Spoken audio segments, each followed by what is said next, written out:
ఈనాడు Telugu cinema జగత్తులో ఒక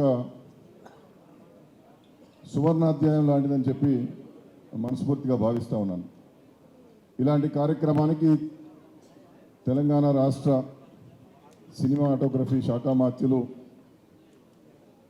నాకు పెద్దన్న సమానులైనటువంటి శ్రీ కోమటిరెడ్డి వెంకటరెడ్డి గారు, ఆ విధంగానే పెద్దలు అంబికా కృష్ణ గారు, చాలామంది అధిరథ మహారథులు వేదికపై ఉన్నారు. ఇవాళ విష్ణు గారు 4వ వెండితెర అవార్డ్స్ పేరిట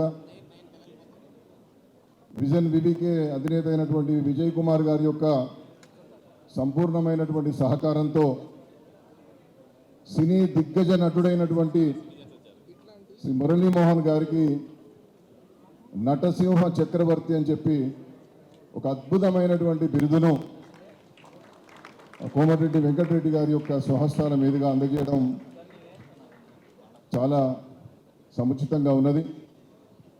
వారు మంత్రి అయిన తర్వాత ఇంత పెద్ద కార్యక్రమంలో ఇంత చక్కగా ఉండి ఎంతోమందికి ఆదర్శవంతంగా ఉంటూ సినిమా జీవితాన్ని గడుపుతున్నటువంటి నేపథ్యంలో నటసింహ చక్రవర్తి అనేటువంటి బిరుదు ఇవ్వడం చాలా సముచితంగా ఉంది.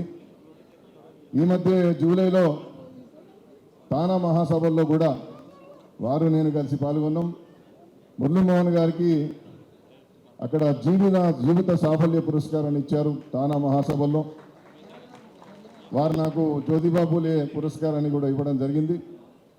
ఆ రోజు జస్టిస్ ఎన్వి రమణ గారు, బాలకృష్ణ గారు, మురళీ మనోహర్ గారు, కృష్ణ ఎల్లా గారికి జీవన సాఫల్య పురస్కారాలు ఇస్తూ మురళీమోహన్ గారి గురించి ఆ ప్రపంచ వేదిక నుండి ఆనాడు పెద్దలందరూ కూడా మాట్లాడినటువంటి తీరును చూస్తే ఒక సుమనస్కుడుగా, ఒక సహృదయుడుగా, సినిమా జీవితంలో నిష్కలంషమైనటువంటి జీవితం, వ్యక్తిగత జీవితమైన సినిమా జీవితమైన ఆదర్శవంతమైనటువంటి జీవితాన్ని గడిపినటువంటి శ్రీ మురళీమోహన్ గారికి ఇవాళ మా వెంకన్న చేతుల మీదుగా పురస్కారాన్ని అందజేయడం చాలా సముచితంగా ఉంది.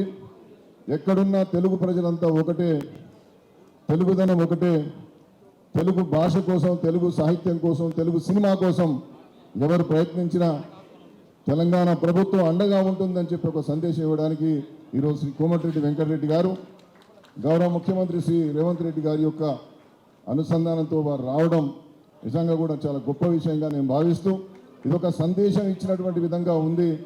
వాళ్ళ నటసింహం నటుడిగా ఒక సింహపు రూపంలో ఆయన ఒక అద్భుతమైనటువంటి నటనను కలిగినటువంటి దానికి చక్రవర్తిగా, నటసింహ చక్రవర్తిగా వారికి బిరుదు ఇవ్వడం పట్ల విజయ్ కుమార్ గారికి, విష్ణు గారికి